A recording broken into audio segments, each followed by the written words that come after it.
Today, we're going to pull back the curtain on a really powerful mental model from inside Amazon. It's something Jeff Bezos apparently used all the time to sharpen strategy and, maybe more importantly, to dodge some really catastrophic errors. So let's get into this crucial discipline they call wondering. So what if the most productive part of a meeting is the silence? I mean, that sounds completely backward, right? We're all taught that meetings are for talking, for making decisions, for taking action. But this idea, this question, it's right at the heart of what we're talking about today. Okay, so first things first, what exactly is wondering in this context? Let me be clear. It's not just, daydreaming or being casually curious. It's actually a formal, really structured process with a very specific goal in mind. Here it is. This is the core of it. I love this phrase. Think of it as weaponized curiosity. It's all about having the discipline to stay in that state of questioning, even when, and maybe especially when, the pressure's on to just make a quick call and move on. It's really about resisting that powerful urge for the easy answer. And this is such a crucial distinction to make. See, the whole point of wondering is to deliberately, intentionally slow the thinking process way down. It's designed to do one thing: to poke holes in arguments, to challenge those core assumptions we all have, and to expose weak logic before a bad decision gets locked in and it's too late. One of the best ways to really get a handle on what something is to be crystal clear on what it isn't. And wondering gets confused with brainstorming all the time, but honestly, they're pretty much opposites. Let's break down that difference. Just look at the contrast here. It's all about the direction of energy. Brainstorming, right? It's all about generating stuff. It pushes ideas forward. It asks, how can we do this? And it rewards speed. But wondering, it's deconstructive. It pulls thinking apart. It's all about seeking clarity by asking, why? Why are we doing this at all? It's about making sure the strategy is sound before you even think about hitting the gas on execution. Okay, so this all sounds great in theory, but how did a place like Amazon actually put it into practice? I mean, this wasn't just some nice-sounding philosophy hanging on a poster. It was baked right into their company's operating system. A perfect example is their famous weekly business reviews, or WBRs. A team would come in and present their data, and I mean just the raw numbers, no narrative, no PowerPoint story around it. Then leaders, especially Bezos, would start interrupting with questions. The whole point was to deliberately slow the meeting down. That's when the real work started, the scrutiny, the wondering. The goal wasn't just a status update, it was to pressure test the entire thinking behind those numbers. And this is where that kind of uncomfortable, but incredibly productive silence comes back in. You have to understand that silence isn't a bug in the system, it's a feature. It's what creates the space for people to actually think instead of just reacting. It's amazing how quickly a weak argument can just crumble when it's met with a long, thoughtful pause instead of an immediate response. Another huge tool for wondering at Amazon is their famous 6-page memo culture. You've probably heard about this. No PowerPoints. This forces people to write their ideas out in full prose, in a real narrative. And this whole process is brilliant for a couple of reasons. First, the simple act of writing, it just exposes the gaps in your own logic like nothing else. And second, when everyone sits there and reads it silently at the start of the meeting, it synchronizes everybody.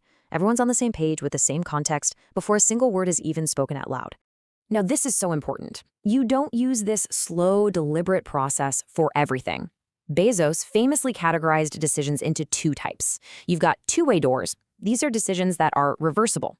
If you make a mistake, you can back up. It's cheap to fix. But then you have one-way doors. These are the big ones. They're irreversible, or at least very costly to reverse, and they have massive consequences. The rule is simple.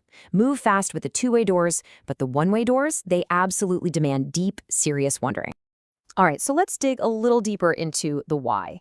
What are the underlying principles that make this practice so darn effective at a strategic level? When you boil it all down, wondering is basically a strategic defense system.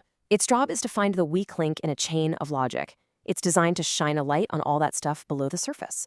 The hidden blind spots, the things you don't even know you don't know. It forces you to think about the ripple effects, the second-order consequences of a decision.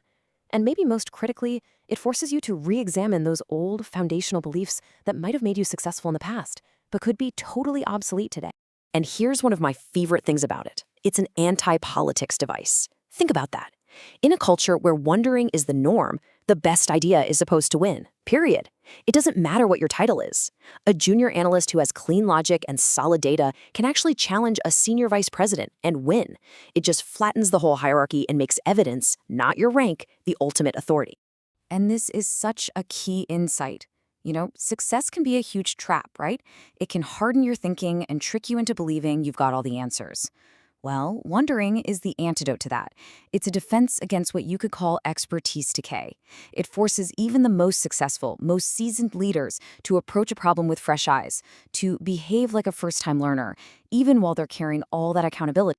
So what's the ultimate payoff? What's the big prize for all this hard, slow thinking?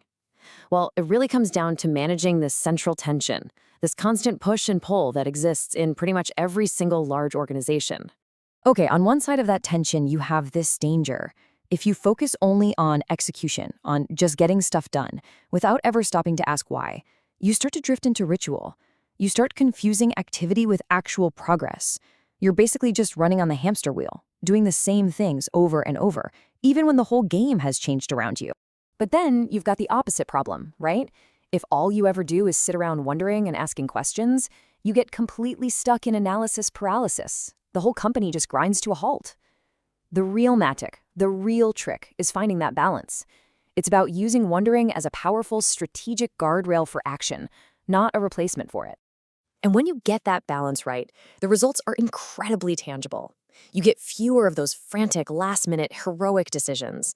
You get way more correct calls on those critical one-way doors we talked about.